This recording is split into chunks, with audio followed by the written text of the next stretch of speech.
ಭಾವೈಕ್ಯತೆಯ ಸಂದೇಶ ಸಾರಿದ ಬಂಡಾಯದ ನಾಡು ನರಗುಂದ.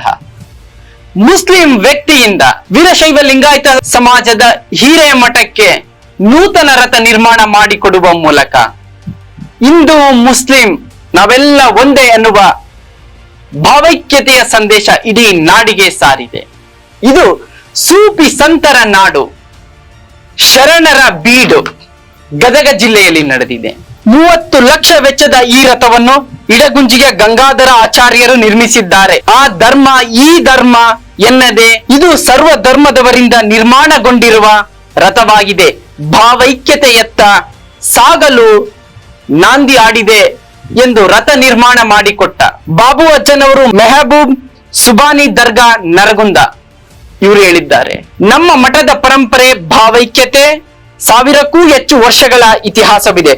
ಮುಸ್ಲಿಂ ಸಮುದಾಯದ ಇಮಾಮ್ ಸಾಹೇಬ್ ಅಹ್ಮದ್ ಸಾಬ್ ಶರಣರ ಸೇವಾ ಟ್ರಸ್ಟ್ ಮೂಲಕ ಬಾಬು ಸಾಬ್ ಅಜ್ಜನವರು ತೇರು ನಿರ್ಮಿಸಿಕೊಟ್ಟು ಭಾವೈಕ್ಯತೆ ಸಾರಿದ್ದಾರೆ.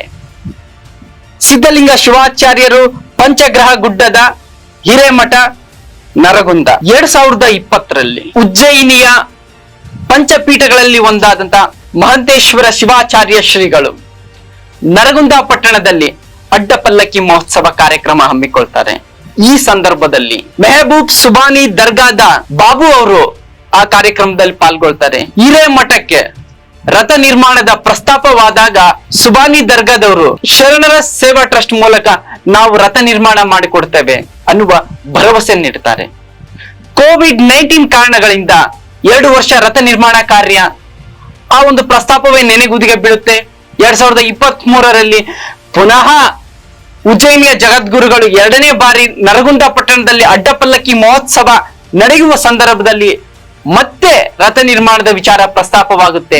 ಸ್ವಾಮೀಜಿಗಳೇ, ಕೋವಿಡ್-19 ಕಾರಣದಿಂದ ನಾವು ಈ ಕಾರ್ಯ ಮಾಡುತ್ತೇವೆ ಎನ್ನುವ ಮಾತು ಕೊಟ್ಟಿದ್ದೇವೆ, ಕಾರಣಾಂತರಗಳಿಂದ ತಪ್ಪಿದೆ. ಇನ್ನು 1 ವರ್ಷದಲ್ಲಿ ನಾವು ರಥ ನಿರ್ಮಾಣ ಮಾಡಿಕೊಟ್ಟೇ ಕೊಡ್ತೇವೆ, ನಮ್ಗೆ ಅವಕಾಶ ಮಾಡಿಕೊಡ್ಬೇಕು ಅಂತ ಪುನಃ ಮುಸ್ಲಿಂ ವ್ಯಕ್ತಿ ಮನವಿ ಮಾಡಿದಾಗ ಶ್ರೀಗಳು ಒಪ್ಪಿಗೆ ಕೊಡ್ತಾರೆ. ನಿನ್ನೆ ನೂತನ ರಥ ನಿರ್ಮಾಣವಾಗಿದೆ. ಹಾಗಾದ್ರೆ ರಥ ನಿರ್ಮಾಣದ ಜವಾಬ್ದಾರಿಯನ್ನು ಇಡಗುಂಜಿ ದೇವಸ್ಥಾನದ ಪ್ರಧಾನ ಅರ್ಚಕ ಗಂಗಾಧರ ಆಚಾರ್ಯ ಅವರು ವಹಿಸಿಕೊಳ್ತಾರೆ.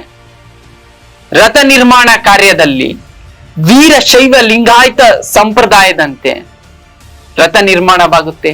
ಮುಸ್ಲಿಂ ವ್ಯಕ್ತಿಯ ನೇತೃತ್ವದಲ್ಲಿ ರಥ ನಿರ್ಮಾಣ ಕಾರ್ಯ ನಡೆದರೂ ಕೂಡ ಹಿಂದೂ ಧರ್ಮದ ಭಾವನೆಗಳಿಗೆ ಬೆಲೆ ಕೊಟ್ಟು ಬಹುದೊಡ್ಡ ಭಾವೈಕ್ಯತೆಯ ಸಂದೇಶ ಬಂಡಾಯದ ನಾಡು ನರಗುಂದದಲ್ಲಿ ಅನಾವರಣವಾಗಿದೆ. ಮಾರ್ಚ್ 7ರಂದು ಮೆಹಬೂಬ್ ಸುಬಾನಿ ದರ್ಗಾದಿಂದ ಪಂಚಗ್ರಹ ಗುಡ್ಡದ ಹಿರೇಮಠದವರೆಗೆ ನೂತನ ರಥದ ಅದ್ದೂರಿ ಮೆರವಣಿಗೆ ಕಾರ್ಯಕ್ರಮ ನಡೆಯಲಿದೆ. ಇದಾದ ನಂತರ ಮಾರ್ಚ್ 11ರಂದು ಉಜ್ಜಯಿನಿ ಜಗದ್ಗುರು ಪೀಠದ ಮಹಂತೇಶ್ವರ ಶಿವಾಚಾರ್ಯ ಶ್ರೀಗಳಿಂದ ಅದ್ದೂರಿ ರಥೋತ್ಸವ ಕಾರ್ಯಕ್ರಮ ನಡೆಯಲಿದೆ. ಈ ಮೂಲಕ ಕೊಟ್ಟ ಮಾತಿನಂತೆ ಬಾಬು ಸಾಬ್ ಅಜ್ಜನವರು 30 ಲಕ್ಷ ರೂಪಾಯಿಗಳ ವೆಚ್ಚದಲ್ಲಿ ನೂತನ ರಥ ನಿರ್ಮಾಣಕ್ಕೆ ತಮ್ಮ ಸೇವೆ ಸಲ್ಲಿಸಿದ್ದಾರೆ. ಶ್ರೀಮಠ ಮನಪೂರ್ವಕವಾಗಿ ನೂತನ ರಥವನ್ನು ಸ್ವೀಕರಿಸಿದೆ. ಮಾರ್ಚ್ 11ನೇ ತಾರೀಕು ಕರ್ನಾಟಕ ರಾಜ್ಯದಲ್ಲಿ ಬಂಡಾಯದ ನಾಡು ನರಗುಂದದಲ್ಲಿ ಐತಿಹಾಸಿಕವಾದಂತಹ ಭಾವೈಕ್ಯ ಸಾಮರಸ್ಯದ ರಥ ಈ ನಾಡಿನಲ್ಲಿ ಸಾಗಲಿದೆ. ಕರ್ನಾಟಕ, ಅದರಲ್ಲೂ ಕೂಡ ಹುಬ್ಬಳ್ಳಿ, ಧಾರವಾಡ, ಹಾವೇರಿ, ಗದಗ ಸೂಫಿ ಸಂತರ ಶರಣರ ನಾಡು, ಶಶಿನಾಳ ಶರೀಫರ ನೆಲೆಬೀಡು.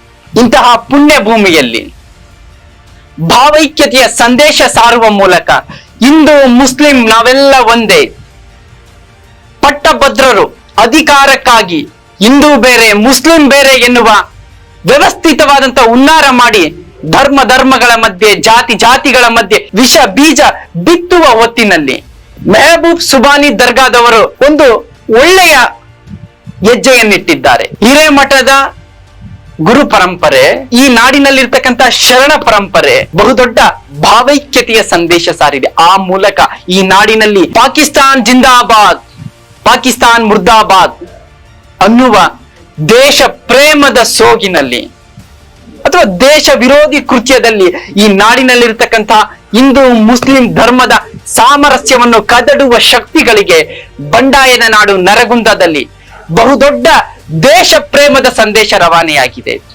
ಧರ್ಮ ಪ್ರೇಮದ ಸಂದೇಶ ರವಾನೆಯಾಗಿದೆ, ಧಾರ್ಮಿಕ ಭಾವೈಕ್ಯತೆಯ ಸಂದೇಶ ರವಾನೆಯಾಗಿದೆ.